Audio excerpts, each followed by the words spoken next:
A Igreja Evangélica Assembleia de Deus Tradicional em Manaus apresenta EBD Online, uma produção da Escola Bíblica Dominical. Fique agora com a lição 9 da Revista de Adultos da CPAD, ministrada pelo diácono Murilo Machado. Meus irmãos, então nós temos uma lição maravilhosa aí, a lição 9 da nossa EBD, que vai falar de um tema muito conhecido que nós sabemos, né? Muito falado sobre Jesus e que nós usamos para evangelizar, para falarmos da palavra de Deus, que é o tema sobre o caminho, a verdade e a vida. A lição 9 da nossa escola bíblica dominical. Então, nós vamos ler nós vamos ler agora o nosso texto áureo da nossa lição, que diz o seguinte: Disse-lhe Jesus: Eu sou o caminho e a verdade e a vida. Ninguém vem ao Pai senão por mim. João 14 e o verso 6. A nossa verdade prática diz o seguinte: a imagem de Jesus Cristo como o caminho, a verdade e a vida reforça a nossa fé e consolida a nossa comunhão com Deus. Então, reforça a nossa fé e consolida a nossa comunhão com Deus. Então, irmãos, nossa leitura bíblica em classe é uma leitura um pouco extensa, mas acho que se faz necessário nós lermos, né? Já que estamos aqui para uma escola bíblica dominical, e que nos diz o seguinte, a nossa lição, João 14, de 1 a 15. Não se turbe o vosso coração, credes em Deus, crede também em mim.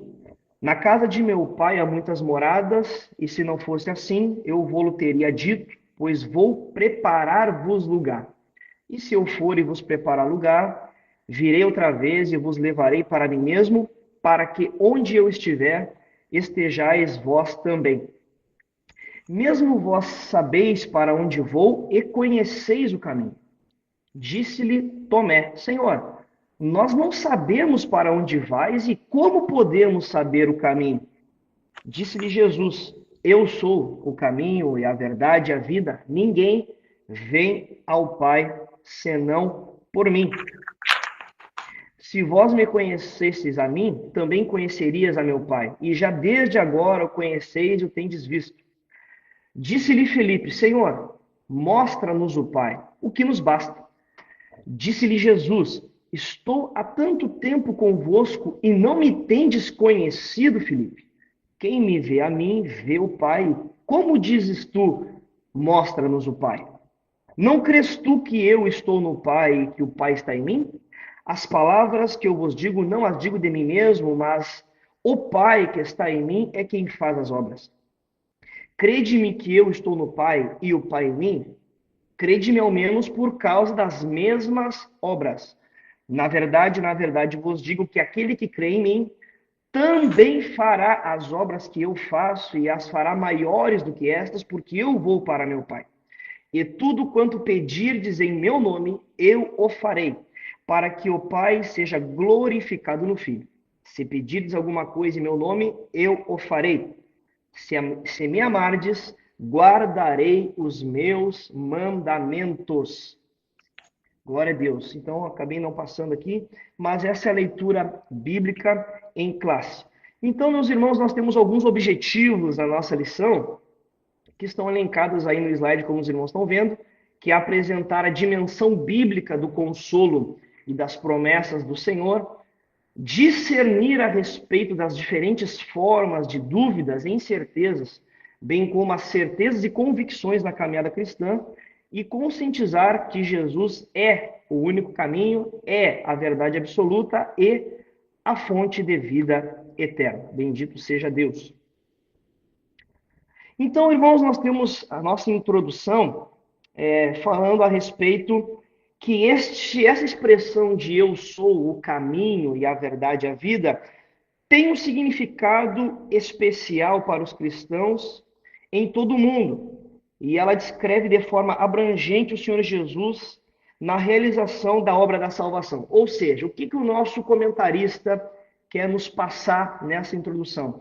Quando nós vemos esta frase, né, gloriosa: Eu sou o caminho, a verdade e a vida.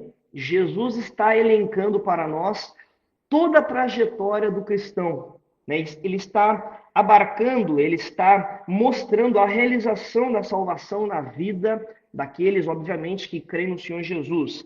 Então, nós podemos ver que nestas palavras, Jesus estava respondendo a questionamentos feitos a ele no momento crucial, no momento de angústia, no momento que era véspera, vamos dizer assim, véspera da sua crucificação, naquele momento terrível de julgamento, naquele momento difícil, né, que Jesus seria, na linguagem que nós costumamos dizer, né, esmagado já no Getsemane, já começaria o momento que Jesus estava sendo esmagado como uma oliveira para sair o azeite, né? Getsemane, a palavra Getsemane significa o lugar da prensa, ou seja, é o lugar onde era colocado a oliva, né, para ser prensada e sair o azeite. Pela graça de Deus, nós tivemos o privilégio de conhecer esse lugar. É um lugar com muitas oliveiras, e próximo daquela região tinha uma pedra que mostrava como era feita essa prensa, onde uma pedra era colocada em cima da fruta, né, da oliva, e aquilo era prensado e saía por um canal de pedra onde saía o azeite.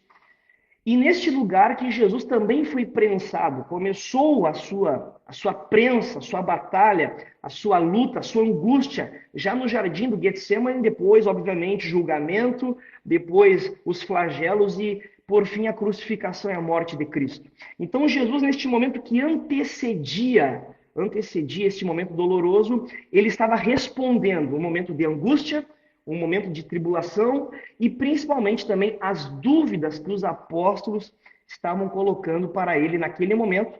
E eu fico imaginando agora, permita-me fazer um comentário, homens que andaram 3 anos aproximadamente, 3 anos e meio com Jesus, eles já no final dessa trajetória ainda tinham dúvidas, ainda tinham questões que precisavam ser abertas para eles, precisavam ser discutidas, e o nosso Senhor Jesus Cristo vai trazer, com certeza, uma resposta que ecoa na eternidade, ecoa por mais de 2000 anos e continua falando conosco poderosamente até o dia de hoje. Então, a palavra-chave que nossa revista traz é a palavra vida. Jesus é a vida, a fonte da vida de fato. Então, irmãos, o nosso primeiro ponto geral, é consolo e promessa do Senhor Jesus. Então, o nosso primeiro subtópico desse primeiro ponto geral é falar, obviamente, do assunto principal, que vai se estender durante toda a lição, e nós vamos repetir vários conceitos aqui, porque a lição é sobre isso. Então, vai falar sobre o caminho, a verdade e a vida. Então, o comentarista traz a seguinte questão: desde o evento do capítulo 13, quando Jesus se juntou aos discípulos e lavou os seus pés, proporcionando ali uma lição de humildade que nós estudamos no domingo passado, o seu discurso não se limitou a esse capítulo. E a partir daí o Senhor Jesus fez um discurso de despedida. O capítulo 14, irmãos, é um capítulo, é como se um pai estivesse despedindo dos seus filhos, é como se fosse aquele momento final, onde antes daquele momento doloroso, daquele martírio que aconteceria, o Senhor estava dizendo as suas últimas palavras. E nós sabemos que toda pessoa, quando está passando por um momento de dizer as suas últimas palavras, ela fala algo profundo, algo que vai marcar aquela pessoa, aquele grupo, e algo que será carregado por muito tempo. E, obviamente, o Senhor Jesus Cristo, tudo que ele disse, que foi escrito, é profundo, é maravilhoso, mas aqui tem um toque especial, porque é o momento que antecede a crucificação. E nesse momento, eu gostaria que os irmãos imaginassem o cenário. Eles estão ali na última ceia, estão participando daquele momento glorioso. Judas já havia decidido trair Jesus, e a Bíblia diz que Satanás entrou no coração de Judas, E ali Pedro, ele começa a colocar algumas questões. Senhor, Jesus diz, né? Para onde eu vou, vocês não podem ir. E Pedro, tendo uma visão apenas humana, apenas racional, Pedro diz, mas Senhor, como assim nós não podemos ir? Como assim nós não podemos te seguir? Pedro, tu não entende. Estou parafraseando aqui as palavras de Jesus. Não, Senhor, eu vou contigo até a morte. Senhor, para onde tu for, eu vou contigo, Pedro. Meu amigo, nas minhas palavras, né? Tu vai me, antes que o galo cante, tu vai me negar 3 vezes. E aquela questão abalou muito, obviamente. Eu penso, imagino que Pedro deve ter ficado abalado. E na sequência desse texto, nós vamos ver Tomé. Tomé, que eu diria que era um apóstolo que eu diria, né, na minha linguagem, um apóstolo silencioso. Nós temos poucas intervenções de Tomé na Bíblia, mas essas poucas intervenções, elas foram gloriosas e elas arrancaram, se eu posso assim dizer, elas tiraram algo profundo de Jesus. Aquela pessoa que muitas vezes não fala, né, mas quando fala, faz uma pergunta, tem uma dúvida forte.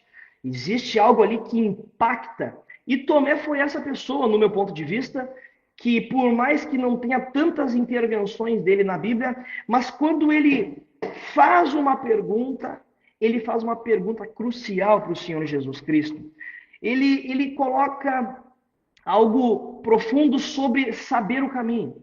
Senhor, nós não sabemos para onde vai. Nós podemos ver isso aqui em João capítulo 14, já a partir ali do versículo 4, Tomé vai dizer assim, mesmo vós sabeis, Jesus dizendo, né? Mesmo vós sabeis para onde vou e conheceis o caminho. Olha só, que interessante.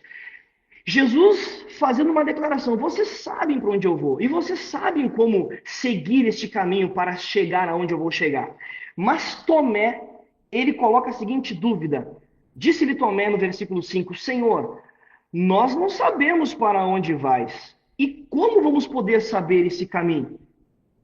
Olha que interessante, Jesus falando que eles sabiam, mas agora Tomé demonstra uma dúvida. Ou seja, eles sabiam para onde Jesus iria, mas no momento de angústia, no momento de dor, no momento que alguém estava traindo e que Jesus acabava de dizer para Pedro, olha Pedro, cuidado, tu vai me negar 3 vezes. Os apóstolos, quem sabe, estavam ali impactados com aquela declaração.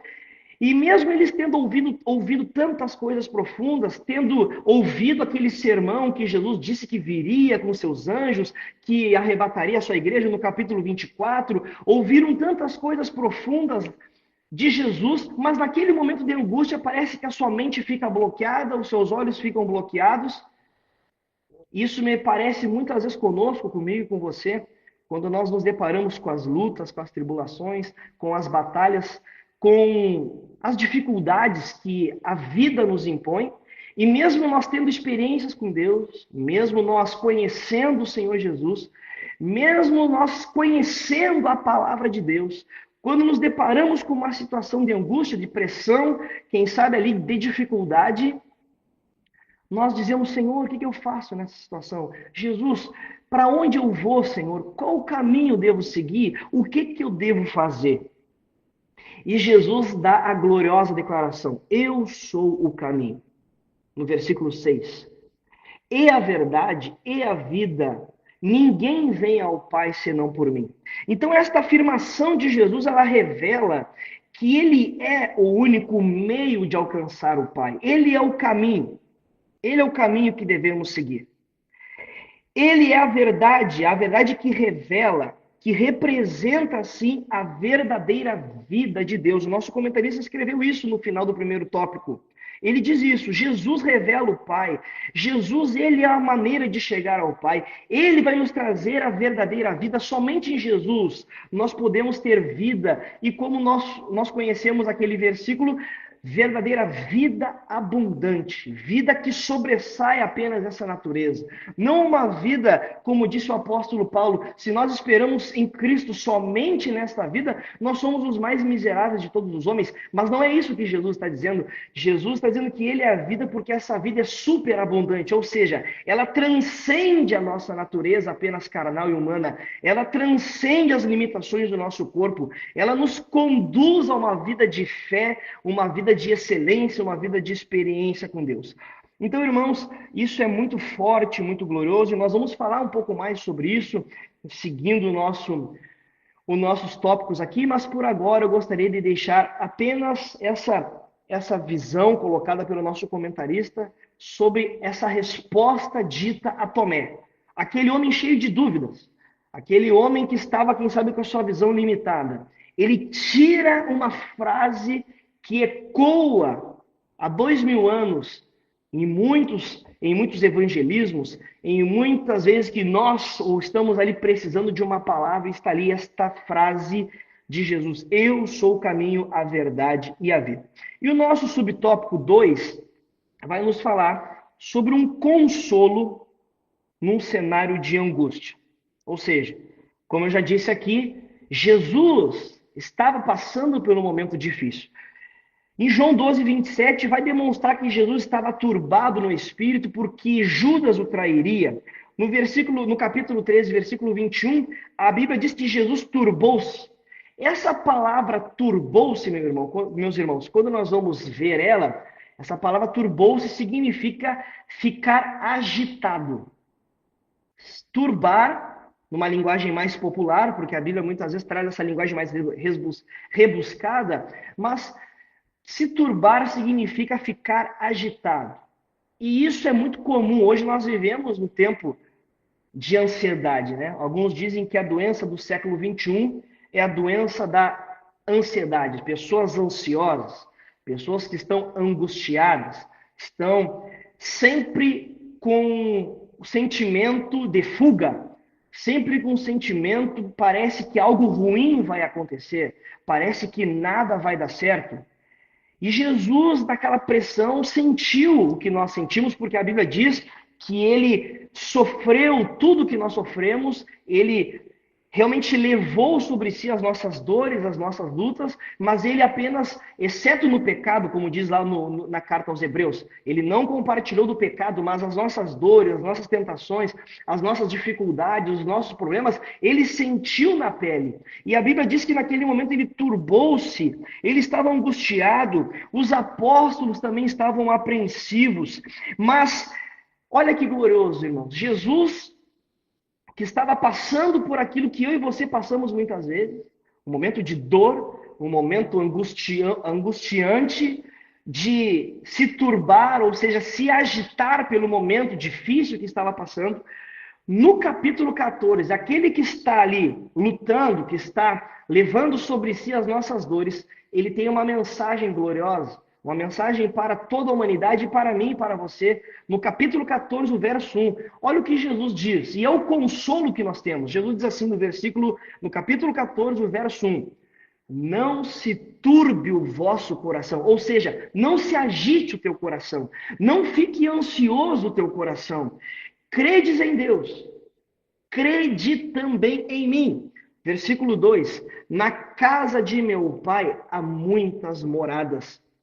Se não fosse assim, eu vou-lo teria dito, pois vou preparar-vos lugar. Irmãos, esta passagem ela nos traz uma paz, ela nos traz um alento, nos traz uma alegria de saber que o castigo que nos traz a paz estava sobre ele.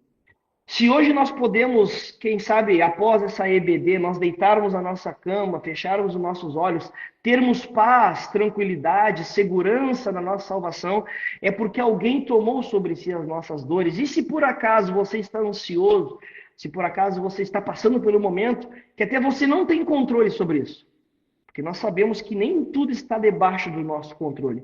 Existem momentos de ansiedade, existem momentos de pressão, que não depende do nosso coração, que não depende da nossa decisão, que não depende de nós decidirmos se nós queremos passar por aquilo ou não. Muitas vezes nós estamos debaixo de uma dificuldade que está incontrolável à nossa capacidade humana. Mas Jesus tem uma palavra para mim e para você neste versículo. Não se turbe o vosso coração. Credes em Deus, crede também em mim. Então, neste cenário de angústia, segundo o nosso subtópico 2, é um consolo que nos conforta.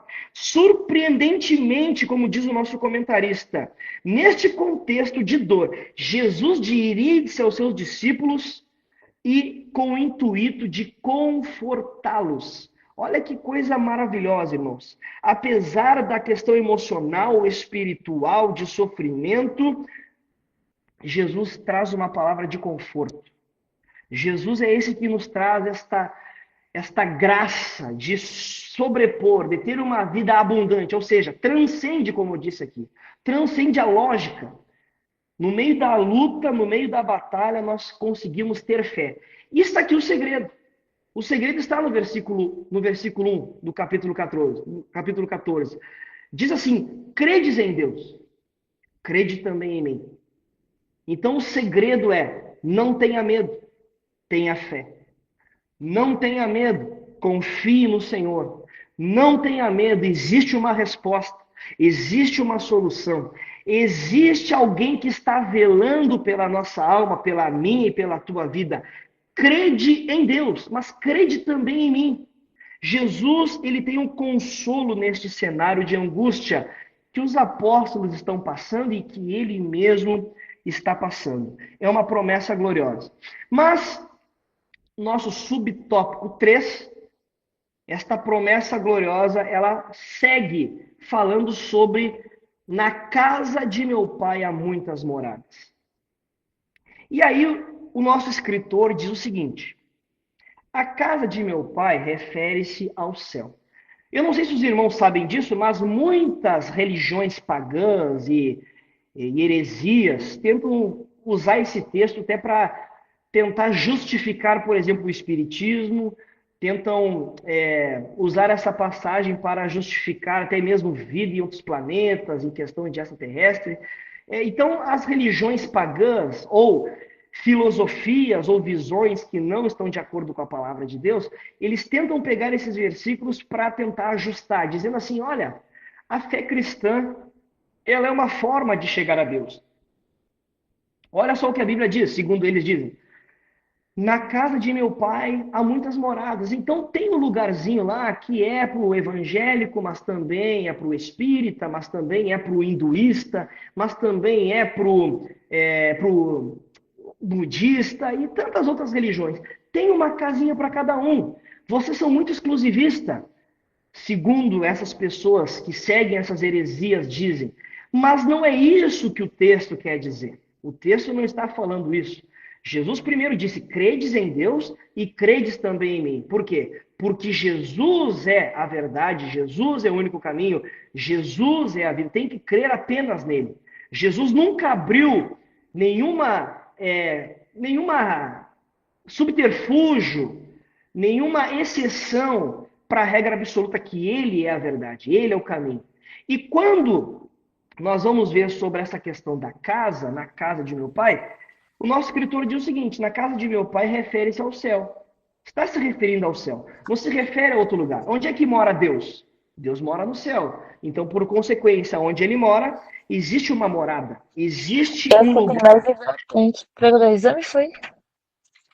Eu só vou pedir para os irmãos só colocar no silencioso o microfone, porque está atrapalhando aqui, meus irmãos, por favor. Tá bom? Deus abençoe. Então, meus irmãos, na casa de meu pai há muitas moradas. Significa que Deus está no céu. Somente por Jesus nós podemos chegar neste lugar. E os irmãos bem sabem isso. Mas eu queria fazer uma analogia aqui e fazer a seguinte situação, o seguinte exemplo. Por exemplo, eu hoje estou morando longe da minha terra natal, né? Estou morando longe da onde eu fui criado. E o meu pai, quando a gente conversa, até agora por último, na última conversa que a gente teve, ele disse assim: olha, meu filho, quando tu vier para casa visitar o pai, tem um lugar reservado para ti, tem uma cama, tem um quarto te esperando quando tu vier de férias. Ou seja, eu por uma circunstância, eu estou longe, uma circunstância de trabalho, estou longe do meu lar. Estou longe da minha cidade natal. Mas no tempo devido vou retornar a este lugar para rever o meu pai. E na casa do meu pai eu tenho uma morada, eu tenho um quarto, eu tenho um lugar separado para mim. E fazendo essa analogia, meus irmãos, eu gostaria de dizer que é isso que Jesus está dizendo aqui. Jesus está falando que na casa de meu Pai, para aqueles que creem em mim, para aqueles que são filhos do mesmo Pai, do qual eu sou filho, Jesus, Filho de Deus, e nós que cremos em Jesus também somos herdeiros de Deus e co-herdeiros com Cristo, ou seja, vamos herdar junto com Jesus todas as coisas. Nós temos um lugar preparado para nós, porque Jesus preparou este lugar. Todo aquele que crê em Jesus, todo aquele que está em Cristo, existe um quarto preparado para mim e para você. Existe uma morada preparada para mim e para você. Imagina que coisa gloriosa. Eu, só de pensar que o meu pai aqui na terra, o meu pai aqui nesta existência, tem um quarto preparado para mim, tem uma cama me esperando, existe um lugar que está dizendo a seguinte mensagem: meu filho, estou com saudade, quero a tua presença comigo aqui na minha casa. Eu fico imaginando isso, fazendo uma analogia com Deus, que ansiosamente está nos aguardando para que nós possamos tomar posse devidamente no tempo certo, quando vamos reinar com Cristo, quando Jesus arrebatar a sua igreja e nós ouvirmos a última trombeta soar, e a Bíblia diz que o anjo tocará a última trombeta. Ao som da última trombeta, a Bíblia diz que os mortos ressuscitarão primeiro, e nós que estivermos vivos vamos voar, estaremos subindo, estaremos para sempre com o Senhor e vamos reinar nas nuvens. Olha que coisa gloriosa. Que coisa maravilhosa. E nós temos um lugar nos esperando, nós temos uma casa, nós temos um quarto, e esta promessa nos alegra, meus irmãos. Este consolo nos alegra. É o nosso ponto geral que nós estamos batendo aqui: consolo e promessa do Senhor Jesus. Uma promessa gloriosa, um consolo que nos traz alento, algo que enche o nosso coração de alegria. Então, esse primeiro ponto, a sinopse desse primeiro ponto diz o seguinte: o Senhor Jesus traz consolo para o presente. Nós temos um consolo neste tempo agora, não somente para o futuro, mas agora. Nós temos Cristo que perdoa os nossos pecados, que nos traz consolo no meio da tribulação e da angústia. Mas nós temos uma promessa gloriosa, que aqueles que creem em Jesus, que seguem este caminho, que seguem esta única verdade, que seguem esta vida, que nos dá a vida, Ele que nos dá a vida, nós temos uma promessa de estar para sempre com o Senhor, também no futuro. Um futuro glorioso te aguarda, meu irmão. Um futuro glorioso nos aguarda, porque nós confiamos no Senhor Jesus. Então, o nosso segundo ponto geral diz o seguinte: dúvidas, incertezas, enganos no caminho com Cristo. Será que isso é possível? Será que aqueles que estão já salvos em Cristo, aqueles que já estão vivendo uma vida com Deus, que tiveram uma experiência com Deus, é possível ter dúvida no caminho? É possível ter incerteza no caminho? Ou quem sabe nos atrapalharmos as nossas ideias? Então é isso que o nosso primeiro ponto vai abordar. A dúvida que Tomé teve. No nosso primeiro subtópico. Então, no versículo 5, encontra-se a certeza do discípulo Tomé. Senhor, como podemos saber o caminho? E neste evangelho, estou lendo aqui o que está na revista, Tomé é retratado como um discípulo fiel, corajoso, que tinha um profundo amor por Jesus e teve a coragem de manifestar as suas dúvidas. Tomé era aquele homem que tinha coragem de dizer algo que não estava de acordo com o grupo, mas ele falava com sinceridade. Se os irmãos lembrarem depois, lá quando Jesus ressuscitou, Tomé vai dizer o seguinte: olha, se eu não tocar no lado, se eu não ver os cravos na mão, eu não vou crer. Meu Deus, mas Tomé, tu não andou com a gente, tu não viu todos os milagres que Jesus fez, tu não viu ele ressuscitar Lázaro, tu não viu ele fazer tantas coisas, por que tu está duvidoso? Mas ele era corajoso, ele expressava as suas dúvidas com sinceridade, ele não era alguém falso, hipócrita, ele de fato era corajoso. E este episódio ilustra que durante a nossa caminhada com Cristo, Não é incomum que surjam dúvidas, meus irmãos.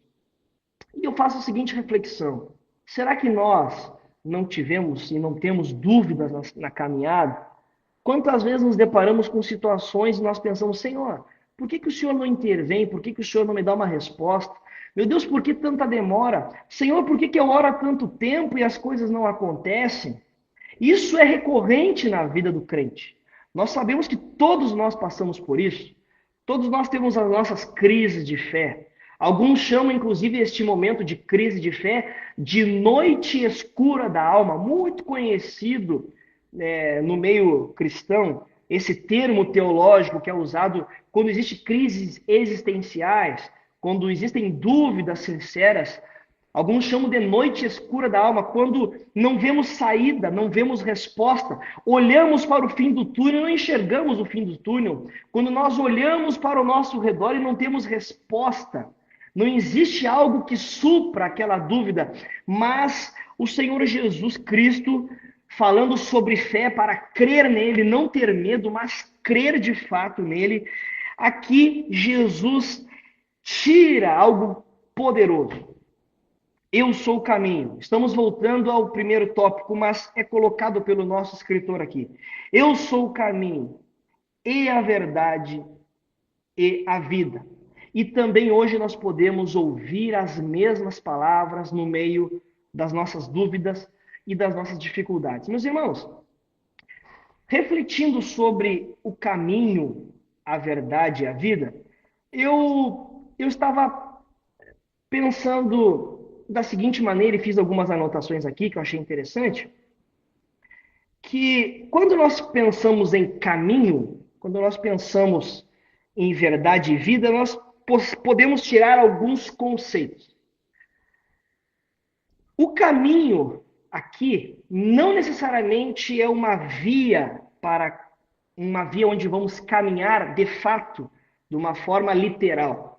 Mas caminho está relacionado a um padrão comportamental, algo relacionado a hábito, que acaba definindo a nossa vida, porque nós sabemos que o ser humano é um ser de hábitos, ou seja, aquilo que eu faço, aquilo que habitualmente eu faço, consequentemente vai se tornar um hábito, e desse hábito pode se tornar algo vicioso ou virtuoso. Inclusive, isso é muito discutido até por filósofos. Aristóteles foi um dos primeiros a falar sobre o hábito, né? Então, se eu tenho um costume de fazer algo, isso se tornará um hábito, e esse hábito pode me levar a uma virtude ou pode me levar a um vício. Então, o caminho, meus irmãos, quando nós falamos em caminho, está relacionado também, é óbvio que é um termo amplo, que nós podemos abordar podemos falar de diversas frentes sobre isso, mas caminho está relacionado a um comportamento, ou seja, Jesus nos ensina uma forma de viver, uma forma de caminhar, uma forma de se comportar diferente do mundo. São escolhas éticas, são escolhas morais. Está relacionado a um desenvolvimento, porque se nós entramos por um caminho, nós entramos por ele porque queremos chegar em algum lugar. E nós precisamos desenvolver esta caminhada. O nosso ritmo fará diferença. A maneira que nós caminhamos fará diferença. Então, tudo acaba influindo, acaba gerando uma influência sobre mim, da maneira que eu caminho e desenvolvo este hábito, esta caminhada, desenvolvo esta união com Deus. Se os irmãos analisarem lá em Mateus, no capítulo 7, aqueles irmãos que têm a sua Bíblia aí, vamos ler o que diz Mateus, no capítulo 7, o versículo 13, se não me falha a memória. Mateus, capítulo 7, versículo 13. Quem tem a sua Bíblia, você abra. É interessante nós andarmos e folharmos a nossa Bíblia para termos intimidade com ela. Mateus, capítulo 7, o verso 13. Lembrando que Paulo diz para Timóteo para manejar bem a palavra da vida. Então, quando nós manejamos a Bíblia, nós folhamos a Bíblia, nós acabamos desenvolvendo a graça de Deus de manejarmos bem a palavra, termos intimidade com o texto. Então, Mateus capítulo 7, o verso 13, diz o seguinte interessante, muito interessante. Entrai pela porta estreita, porque larga é a porta, E espaçoso o quê? O que é espaçoso? O caminho que conduz à perdição. Então, a porta é estreita e o caminho é espaçoso. Qual caminho? Esse caminho largo, esse caminho espaçoso, o caminho da perdição. E muitos são os que entram por ela. Mas agora no versículo 14 diz o seguinte: mas porque estreita é a porta, e apertado o caminho que leva aonde? Existe um destino. O caminho que leva à vida, poucos há que a encontram. Irmãos, se Jesus diz que são poucos, é porque são poucos. Perguntaram para Jesus uma vez: Senhor, muitos são os que se salvam? É interessante essa pergunta. Senhor, muitos são os que se salvam? Olha que pergunta profunda. Jesus poderia ter dito: olha, 50% vai se salvar daqueles que creem em mim. Olha, 15%, 100%, 80%. Mas Jesus diz a seguinte resposta: porfiai por entrar pela porta estreita. Senhor, muitos são os que se salvam? Olha, porfiai por entrar pela porta estreita. Existe um caminho estreito. A vida cristã, irmãos, este caminho é um caminho apertado, ou seja, nós precisamos renunciar para andar neste caminho. Nós precisamos ter atitudes éticas elevadas, porque são baseadas na palavra de Deus. São coisas, são princípios que são retirados da palavra e que nós praticamos, e nós sabemos que o padrão de Deus é um padrão elevado. Então Jesus, quando diz eu sou o caminho, Jesus está dizendo se espelhe em mim, em Cristo, da maneira de proceder, da maneira de se comportar, da maneira de falar, da maneira de agir, porque assim vocês estarão comigo, porque este caminho ele é apertado. Esta porta ela é estreita, é difícil passar por ela. E Jesus diz aqui nesse texto, poucos vão encontrar esse caminho, porque existem muitos caminhos que dizem que vão levar ao céu, eu coloco entre aspas, mas não estão conduzidos ao céu porque é um caminho largo, é um caminho fácil, não tem renúncia, não tem mudança de vida. Eu estava observando agora uma notícia de uma determinada pessoa que aceitou Jesus, segundo disse a mídia, essa pessoa aceitou Jesus. E eu espero que tenha fruto. Mas muitos daqueles que dizem que aceitaram Jesus, que vão lá na frente, que recebem oração, não tem mudança de vida. Seguem postando na internet fotos sensuais, seguem falando coisas promíscuas, seguem frequentando lugares que não agradam a Deus. Isto não é o caminho estreito, não é a porta estreita, o caminho apertado. E Jesus convida os seus seguidores a seguir este caminho, a ter um comportamento diferente, a ter uma vida ética elevada. É difícil? Com certeza é difícil. Com certeza não é fácil.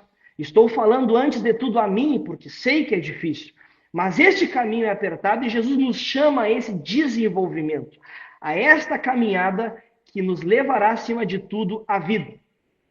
Quando nós falamos da verdade, meus irmãos, a verdade, na última aula, que inclusive pela misericórdia de Deus, nós estivemos aqui falando, muitas coisas nós podemos tirar sobre isso. Eu não quero ser repetitivo, mas eu gostaria de fazer apenas um adendo sobre a verdade, dizendo o seguinte: do ponto de vista filosófico, a verdade está relacionado a algo que eu penso, mas não somente ao que eu penso, aquilo que eu posso conferir com a realidade. Ou seja, eu penso algo, tenho uma concepção sobre aquilo, porém, quando eu coloco a prova na realidade, eu posso verificar se aquilo é verdade ou não. Exemplo, nós vivemos hoje num mundo de ideologias. O que são ideologias? Ideologias são ideias, por isso ideologias. Claro que tem outras formas também de falar sobre esse termo, um termo amplo, mas a ideologia são ideias do mundo ideal. Como o mundo poderia ser ideal se eu executasse aquilo que eu tenho na minha mente? Por exemplo, se nós tivermos um mundo de igualdade, segundo a visão comunista, todo mundo igual, todas as pessoas são iguais. Então, na mente de Karl Marx, todos deveriam ser iguais, ter os mesmos comer da mesma maneira, ter acesso à comida da mesma maneira, ter acesso à saúde da mesma maneira, todos ter os mesmos direitos, isso é bom, só que não é apenas isso, porque ele não entende que o ser humano, mesmo sendo na essência igual, existem questões diferentes das quais nós não somos iguais. Por exemplo, nós não temos os mesmos gostos, precisamos nos alimentar de forma diferente, porque um é menor, o outro é maior, um precisa de mais alimentação, outro menos. E existem outras coisas também, pensamos diferentes, não pensamos iguais, temos percepções sobre o mundo diferente, temos pensamentos diferentes, ou seja, o homem ele é igual em alguns termos, mas diferente em muitos outros. E o mundo ideal, segundo a ideologia comunista, todos somos iguais, não temos diferença. Mas quando nós trazemos para a realidade, para a verdade dos fatos, nós percebemos que é mentira. Quando nós analisamos o mundo da ideologia, dessa ideologia perversa que nós temos hoje, da ideologia de gênero, tenta demonstrar, né, no mundo das ideias, que o mundo ideal é aquele que o homem e a mulher não tem homem e mulher. Eles são sem sexo. E a pessoa decide se ela vai ter uma sexualidade por ela mesma, pela sua decisão. Mas quando nós vamos para a realidade dos fatos, nós vemos que isso é mentira. Porque não consegue ter uma substância. A vida real demonstra que tem diferença. O homem é diferente da mulher, seja da forma intelectual, não digo na inteligência, mas na maneira de perceber as coisas, na maneira de ver as coisas. Não é à toa que o homem e a mulher se completam. A mulher é um pouco mais detalhista, o homem é mais objetivo. Então é nesse sentido que eu quero dizer. Ou na questão da força física, o homem tem uma força física diferente da mulher, a ossada, o osso do homem. Nós podemos ver pelos arqueólogos quando dizem, olha, esse osso aqui era do homem. Por quê? Porque era maior, era mais pesado. Esse aqui era de uma mulher, devido às suas características e tantas outras coisas. E quando nós trazemos para a realidade, nós vemos que é mentira. Quando a ideologia de gênero traz um mundo ideal do campo das ideias. Então, de uma forma apenas filosófica, eu trouxe para os irmãos aqui, nós podemos entender que na cabeça de alguém existe um mundo ideal, mas a vida, o presente, a realidade vai depor contra essa ideia. E Jesus é este parâmetro. Jesus, quando diz eu sou a verdade, ele é este parâmetro da qual nós podemos confiar, em alguém que nós podemos ter como base, alguém que nós podemos ter como referência. Se os irmãos sabem bem, os ateus, obviamente, o próprio termo diz, não creem em Deus. E aí, alguém diz, né? Se não existe Deus, não existe bem e mal, quem vai dizer o que é certo? Quem vai dizer que a verdade é isto ou aquilo? Se aquilo que eu penso tem consistência ou não tem consistência. Mas Jesus, a verdade absoluta, ele é este parâmetro firme, do qual nós podemos nos balizar. Esta pessoa que não é um conceito, que não é apenas a ideia do mundo ideal. Não, Jesus não é uma ideia do mundo real. Ele é a própria realidade, do qual nós nos embasamos, da qual o mundo está criado. A própria natureza está apontando que Jesus é a verdade, porque nele vivemos, nos movemos e existimos, diz a palavra de Deus. Então, irmãos, Jesus como verdade, ele é o que nos dá o parâmetro de nós reconhecermos algo verdadeiro, reconhecermos algo glorioso, algo que verdadeiramente vai trazer sentido para a nossa vida. E quando nós entendemos e falamos que Jesus é a vida, nós podemos pensar da seguinte maneira, irmãos. A vida, ele é um conceito muito complexo. Nós podemos entender a vida do ponto de vista biológico, nós podemos entender a vida do ponto de vista filosófico, nós podemos entender a vida espiritual, ou seja, o conceito vida, ele é muito amplo. E quem sabe nós poderíamos aqui entrar na questão do grego e falarmos sobre o zoe, né, que é a palavra que fala sobre vida no grego. Mas eu queria ser bem sucinto e dizer o seguinte: quando nós entendemos que Jesus é a vida, primeiro, quando nós cremos nele, ele nos traz uma nova vida, ou seja, estou crucificado com Cristo, não vivo mais eu, a minha vontade, mas Cristo vive em mim, e a vida que eu agora vivo na carne, vivo pela fé do Filho de Deus que me amou e se entregou por mim. Ele me dá uma nova vida. E quando ele me dá uma nova vida, ele me dá sentido para a vida. Olha que coisa maravilhosa. Hoje as pessoas vivem uma vida sem sentido. Elas não encontram sentido para a sua vida. Mas Jesus, que é a própria vida, que nos dá vida espiritual, vida verdadeira, ele nos dá sentido para a nossa existência. Nós temos 10 minutos, misericórdia. Eu estou recém no primeiro ponto. Vou passar, não, estou no segundo ponto. Vamos passar aqui então, meus irmãos, vou dar prosseguimento, tá bom? Mas só resumindo o que eu disse, Jesus, ele é o caminho, porque ele é um caminho estreito, mas que conduz à vida. Jesus é a verdade que bota por terra todas as ideias humanas que demonstram na vida real que não fazem sentido. E também, meus irmãos, Jesus é a vida que nos dá sentido, que nos dá uma nova vida, que nos dá o poder para termos algo novo para viver. Então vamos prosseguir aqui na nossa lição. As incertezas de Pedro e Filipe, o nosso comentarista vai falar a respeito que Tomé, Pedro e Filipe ainda não tinham as suas questões esclarecidas. Filipe queria ver quem era o Pai. Pedro queria saber para onde Jesus estava indo. Tomé não sabia o caminho. E todas essas questões, irmãos, foram respondidas por Jesus naquele momento íntimo, nas suas últimas palavras, que nós devemos ouvir e escutar o que Jesus tem nos ensinado para a glória do seu nome. Eu vou passar aqui porque realmente eu me deti muito num ponto. E o nosso ponto 3 vai falar sobre o engano de Judas Iscariotes. Tá bom? O nosso ponto 3 do segundo tópico geral. Então, irmãos, Judas Iscariotes, ele, obviamente, os irmãos sabem, negou Jesus e, lamentavelmente, ele não reconhecia Jesus como Salvador e redentor da humanidade pecadora. A sua visão do Messias estava restringindo-se apenas a questões políticas, questões sociais, não estava vendo a parte espiritual, a parte maior da sua existência, estava focado apenas na questão política. E esse é o risco que hoje muitos correm, meus irmãos, porque se nós esperarmos em Cristo, repito isso, apenas nessa vida, para resolver questões políticas, questões sociais, nós seremos os mais miseráveis de todos os homens, porque Jesus preparou um lugar para nós também na eternidade. É verdade que ele opera hoje, é verdade que ele intervém, é verdade que se a humanidade aceitasse o seu propósito, todas as coisas seriam diferentes, porém, nós sabemos que, infelizmente, as pessoas não aceitam Cristo, apenas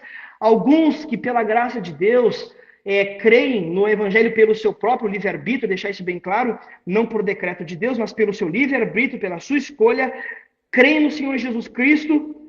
Então, se alguém está focado apenas em questões sociais e questões políticas, entra pelo caminho de Judas, que acaba negando o Senhor Jesus, apenas está voltado para algo humano e não espiritual. E agora, irmãos, o nosso ponto 3, eu acredito que eu vou poder passar rapidamente, porque eu já me deti nesse ponto, né? Então eu já vou aproveitar aqui que eu já falei e já vou encerrar, tá bom? Mas o nosso ponto 3 vai falar sobre caminho, a verdade e a vida, que eu já elenquei aqui. Não vou me deter, acabei, como é que eu posso dizer? Acabei pulando os tópicos, adiantando o tema aqui, tá bom, meus irmãos? Mas eu acredito que eu consegui falar para os irmãos o que eu gostaria, pelo menos desse tópico principal, né? Eu sou o caminho, a verdade, a vida, ninguém vem. Lembrando, eu sei que os irmãos sabem disso, mas só frisando, não é que ninguém vai, não, ninguém vem. Jesus estava se colocando como Deus, e ele é Deus. Filipe, tu estás há tanto tempo comigo que tu não entendeu que eu e o Pai somos um, estamos unidos? Tu tens me visto há tanto tempo e não entendeu que eu e o Pai, nós somos um. Ou seja, ninguém vem ao Pai seguindo este caminho, seguindo a única verdade, seguindo e recebendo esta vida em nós. Nós podemos ter certeza que chegaremos no destino, meus irmãos. A nossa caminhada não é à toa. O que fazemos para Deus tem um propósito. A Bíblia diz que Deus ele não é injusto para se esquecer daquilo que fazemos, das nossas obras. Eu gostaria só de frisar um ponto aqui, e já vou passar a palavra para os irmãos. É porque hoje, irmãos, nós vemos aí um evangelho sendo pregado que diz assim: Jesus, ele perdoa os nossos pecados e somos justificados pela fé, e justificados pela fé temos paz com Deus. E trazendo para muitas pessoas uma ideia de que se ele creu em Cristo, mas se ele não vive este caminho, se ele não anda por esse caminho estreito de uma vida pela graça de Deus, buscando a santificação, buscando a santidade, apenas crê em Jesus, não importa a maneira que eu vivo, né? Alguns dizem, você já está perdoado, você pode viver. Isso a gente vê na internet, irmãos. Não, Jesus te perdoou. E até de uma forma sucinta, tem alguns pregadores que dizem o seguinte: não, Jesus te perdoa dos pecados passado, presente e futuro. Então, mas e por que se é assim, por que João manda eu confessar os nossos pecados? E ele é fiel e justo para nos perdoar. Ou seja, se eu não confesso, se eu não peço perdão, se eu não vivo uma vida na presença de Deus, não é assim que a coisa funciona, porque senão nós viveríamos nessa visão universalista, em que Jesus salva todos de forma indistinta, sem arrependimento, sem mudança de vida, sem viver no caminho estreito, sem realmente buscar uma vida de Deus espiritual em nós. Então, irmãos, nós vemos isso sendo pregado aí de uma forma até distorcida por algumas visões aí que eu entendo que são muito equivocadas e muitos crentes assistem e acham isso verdadeiro, mas nós cremos num Jesus que muda a nossa vida, que muda a nossa essência, que nos dá um novo caminho a seguir. E este caminho nos levará ao céu, porque ele tem um lugar preparado para mim, para você, para todos nós, em nome de Jesus. Então, irmãos, estou concluindo aqui. E a nossa conclusão do nosso comentarista diz o seguinte: reconhecer Jesus como o caminho, a verdade e a vida oferece-nos a oportunidade de esclarecer as nossas dúvidas e incertezas nos momentos de dificuldade. Nós temos que ter fé e não ter medo. Não tenha medo, tenha fé. Ter o Senhor como o caminho, a verdade e a vida proporciona consolo, porque Ele nos fez promessas e Ele está conosco nesses momentos difíceis. E através dele podemos conhecer a Deus de fato, experimentar a verdadeira liberdade, que não é uma liberdade que alguns traduzem libertinagem, fazer o que quer. Não, mas é uma liberdade do pecado, ser liberto do pecado, ter um caminho a seguir com Jesus de vida verdadeira. E reconciliados com Ele, reconciliados com Deus, nós temos comunhão com Deus. Nós temos comunhão com o nosso Senhor pela sua graça, pelo seu amor, pela sua misericórdia. Então, irmãos, aqui eu quero encerrar para a glória de Deus. Peço perdão para os irmãos que eu acho que eu acabei adiantando alguns assuntos e acabei me estendendo. Perdi o tempo, a noção do horário, a gente vai falando. Mas, pela graça de Deus, acredito que a gente conseguiu passar aquilo que gostaríamos passar nessa noite. Desejo que Deus abençoe. Aqui encerro minhas palavras em nome de Jesus. Eu coloquei o aviso aí, mas eu não achava que ia assustar tanto o nosso professor, não é? O assunto estava sendo bem desenvolvido. Inclusive, eu gostaria, professor Murilo, de voltar a palavra para o senhor com relação ao subtópico 3, o engano de Judas Iscariotes. Sim. Eu tenho certeza que o senhor ia trazer alguma coisa a respeito desse subtópico e eu acabei lhe apressando aí. Mas o senhor está com a palavra novamente para trazer alguma coisa a respeito desse engano de Judas Iscariotes. Sim, então nós vamos falar sobre essa questão do engano de Judas Iscariotes. Irmãos, quando nós vemos a vida de Judas, Judas experimentou todas as demais experiências que os outros apóstolos experimentaram. Ele foi pregar o evangelho, ele expulsou demônios, ele viu Jesus fazer maravilhas e maravilhas foram feitas através de Judas Iscariotes. Mas o problema estava exatamente naquilo que eu falei rapidamente aqui. É esse problema que hoje nós vemos, de uma forma muito prática, inclusive, no mundo gospel, né? Eu falo de uma forma geral, não estou falando apenas da nossa realidade, mas de uma forma geral, quando pessoas se empenham pelo evangelho ou acham que estão se empenhando pelo evangelho apenas do ponto de vista humano, estão vendo a igreja de um ponto de vista político, estão se empenhando politicamente pela igreja. Alguns dizem, estou defendendo as ideias, os ideais da igreja. É errado? Não é errado. Mas o problema é que se nós não atentarmos, não tivermos cuidado, podemos nos perder no caminho, como foi o caso de Judas Iscariotes, que acabou se perdendo no caminho. Acabou vendo Jesus apenas como um libertador humano. Ele queria uma libertação do Império Romano, ou seja, uma libertação das injustiças do Império Romano. Os irmãos sabem que havia injustiça, né? Era colocado questões de impostos, pessoas eram mortas de forma cruel, os romanos eram cruéis. Jerusalém estava vivendo uma situação religiosa muito aquém da realidade, muito aquém daquilo que Deus com certeza queria. O sacrifício já não era corretamente feito, já nem tinha mais a Arca da Aliança, como se os irmãos vão aprofundar, vão ver sobre isso aí. E Judas acabou se desviando no caminho, olhando Jesus do ponto de vista humano. E é isso que nós precisamos tomar cuidado, meus irmãos, porque é o que diz aqui o nosso comentarista. Lamentavelmente, Judas não reconhecia Jesus como um salvador, um redentor da humanidade que queria mudar dentro. Judas achava apenas uma mudança externa, mas Jesus disse, o meu reino não vem com aparência. Isso é forte, irmãos. O reino de Deus ele não vem de uma forma aparente. O reino de Deus está dentro de vós. Olha que forte isso. O reino de Deus está dentro de nós. Jesus disse isso. Então, este reino precisa mudar dentro. Não adianta apenas uma mudança fora. É bom a mudança fora? Com certeza.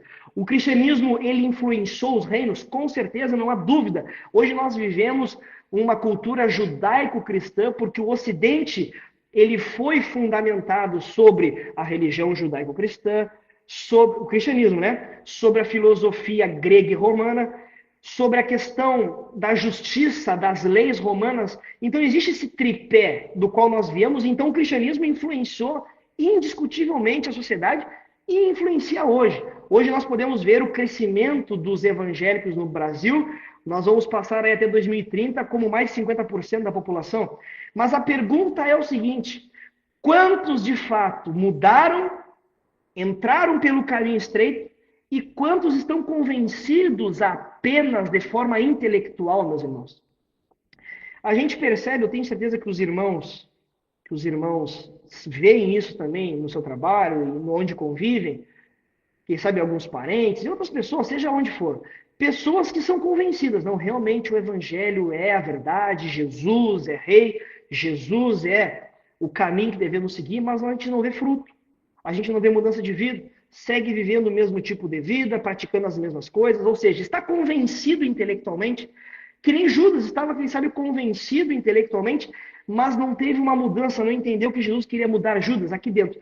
E Jesus deu uma oportunidade para Judas, mesmo ele passando por tudo aquilo, negado Jesus, pegado as 30 moedas, existe aquele momento que eu digo, um momento de oportunidade única que Judas teve. Quando Jesus estava ali no Getsemane, estava sofrendo angústia, suou sangue.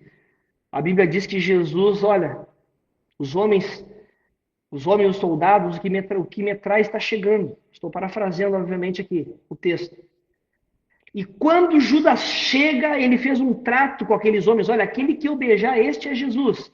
E Judas vem e beija Jesus. E Jesus, sendo aquele homem verdadeiro que nunca mentiu, a Bíblia, João diz, que nunca se viu engano na sua boca. Ele diz assim para Judas, amigo, a que vieste? Meu Deus, que forte, que oportunidade ele teve.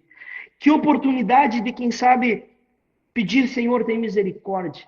Mas, infelizmente, ali ele não expressou arrependimento e Jesus foi traído e levado para ser açoitado, julgado, açoitado e crucificado. Então, meus irmãos, este engano que Judas Iscariote sofreu, não sei se eu respondi ao nosso superintendente, se eu consegui atender o que ele estava esperando, mas por meio dele nós aprendemos a importância de não confundir as nossas prioridades, como diz o nosso escritor aqui, não confundir as nossas prioridades enquanto seguimos nessa jornada com Cristo. Irmãos, a vida com Jesus é uma vida que, pela graça, existe mudança de comportamento. E nesta caminhada nós podemos ter o comportamento certo e, infelizmente, podemos mudar os nossos comportamentos e seguir o caminho errado.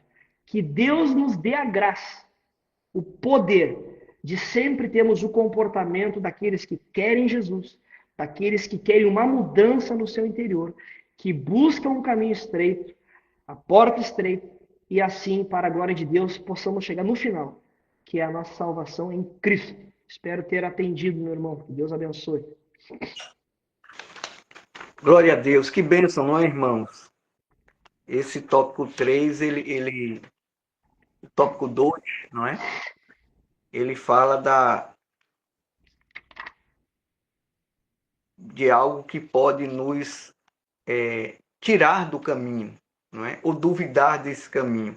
A incerteza, o engano e também a dúvida, né? Como foi bem ministrado, colocado pelo nosso professor, o diácono Murilo. Que Deus abençoe, professor, mais uma vez. Amém. Glória a Deus. Muito obrigado pela oportunidade, meu irmão. Que Deus abençoe a todos. Em nome de Jesus. Está aberto para as perguntas ao nosso professor.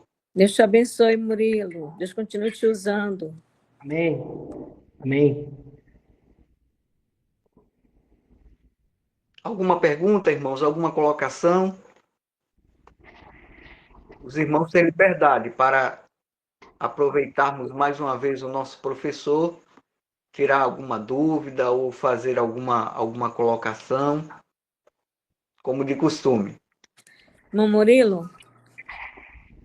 Pai Sim. Senhor, tu podia me tirar só uma dúvida que é sobre a incerteza de Pedro e Filipe?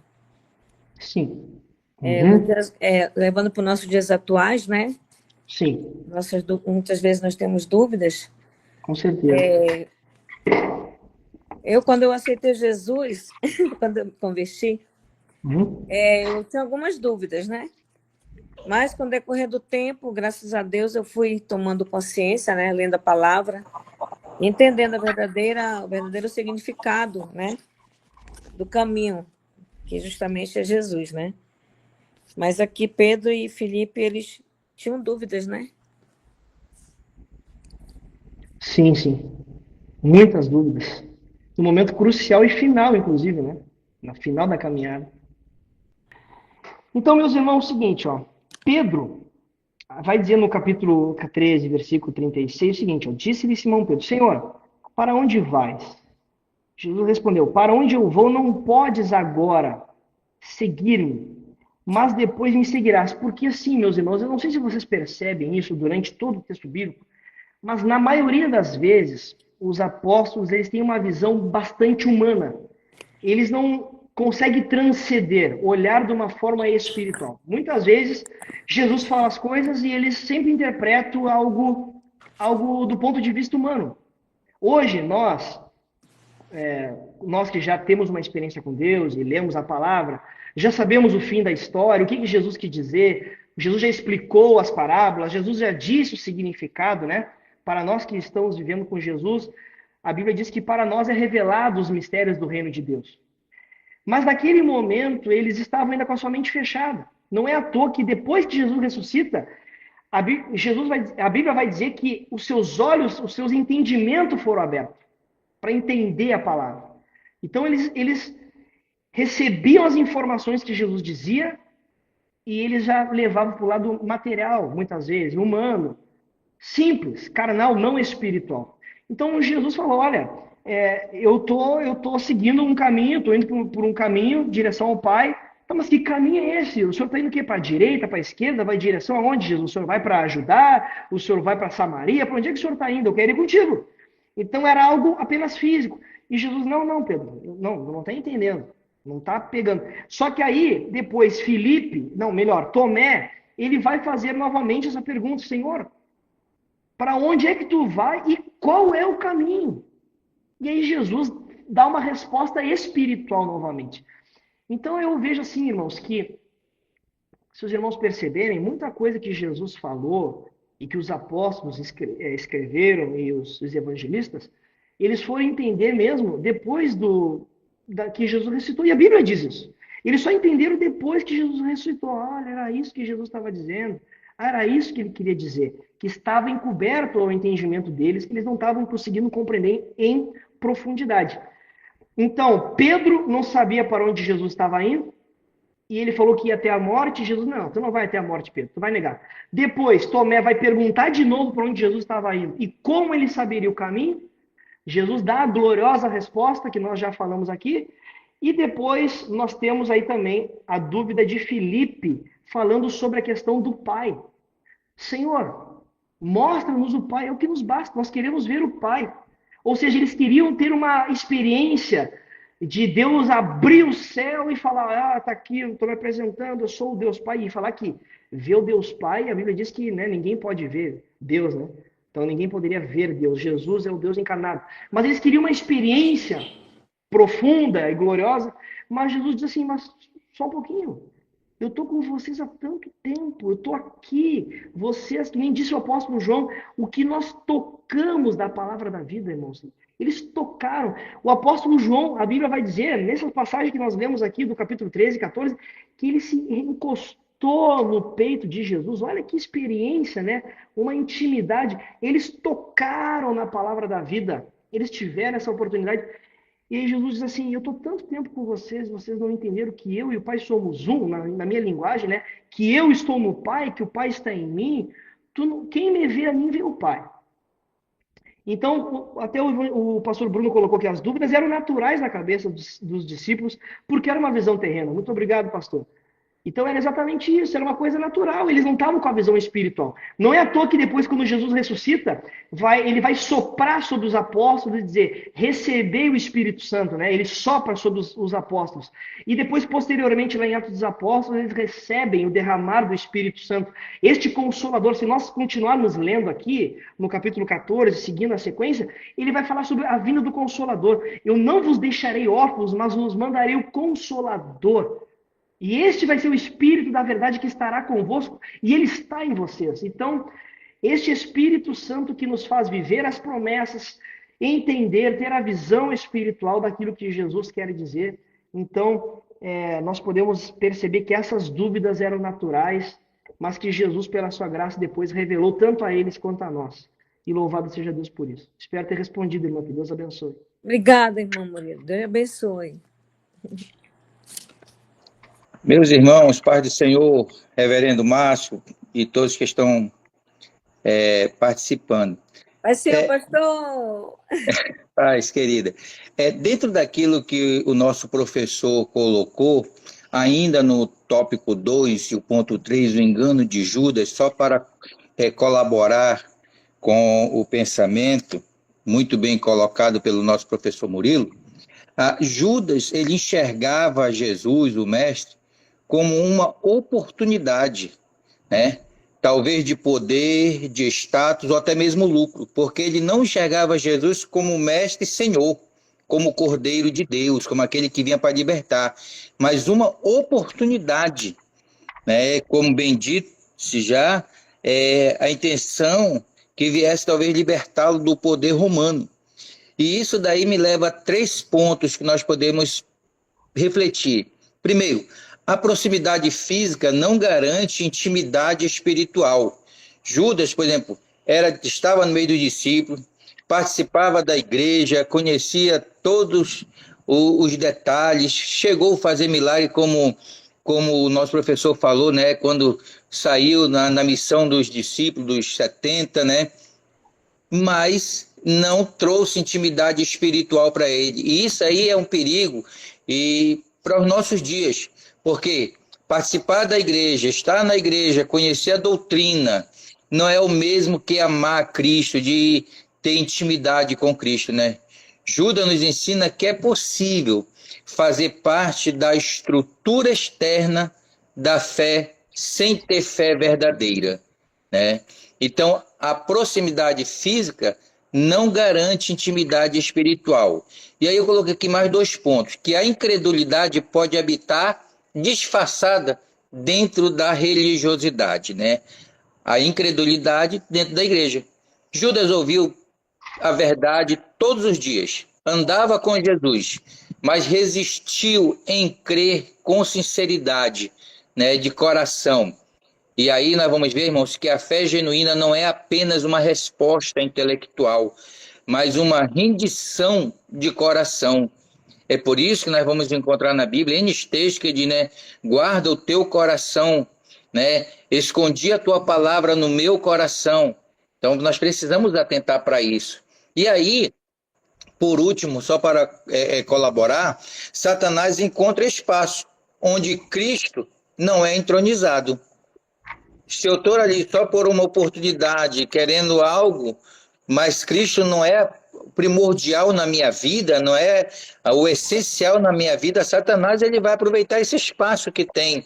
Né? O texto afirma que o diabo entrou em Judas, deu oportunidade, deu legalidade, deu brecha, entrou. Quando um coração rejeita Cristo, se torna vulnerável ao domínio do mal. Né? Então, a gente, só para colaborar com essa questão ainda de Judas Iscariote, ele via Jesus como uma oportunidade, né? E não como Senhor, como Cordeiro de Deus. Né? E pegando o gancho do nosso professor, e até do pastor Bruno, que disse que a dúvida era comum no meio dos discípulos, e nesse momento aqui muito mais, né? Porque de repente eles estão numa ceia, e aí já confunde a cabeça deles pelo fato do mestre Senhor se levantar e lavar os pés dos discípulos. Depois Jesus diz a eles, olha, um de vocês vão me trair, e para onde eu vou vocês não podem ir. Peraí, quem é que vai trair? Sem dizer que eles estavam discutindo entre si quem era o maior ainda no reino, né? Quem deles era o maior e o melhor nesse sentido. Aí Jesus diz, ei, vocês estão muito perturbados, vocês estão muito preocupados e angustiados com essas coisas. Não se turbe o coração de vocês não, não fiquem angustiados não, só creiam, né? E aí ele diz, porque na casa do meu pai é muito milagre, e eu vou preparar lugar. Esse vou preparar era o caminho da cruz. Né? Jesus estava indo para o Calvário preparar o caminho para nós trilharmos por ele, né? A redenção. E aí o verso 6, quando ele diz, eu sou o caminho fala de relacionamento, andar com Cristo, caminhar com Cristo, ter intimidade com Cristo, né? E quanto mais nós temos intimidade, conhecemos a Cristo, nós vamos ver, irmãos, que ele, por ser esse caminho, também nós vamos encontrar a verdade que liberta nele, por isso ele diz, conhecereis a verdade, né? E ele era a própria verdade, a verdade encarnada de Deus, a palavra encarnada de Deus, né?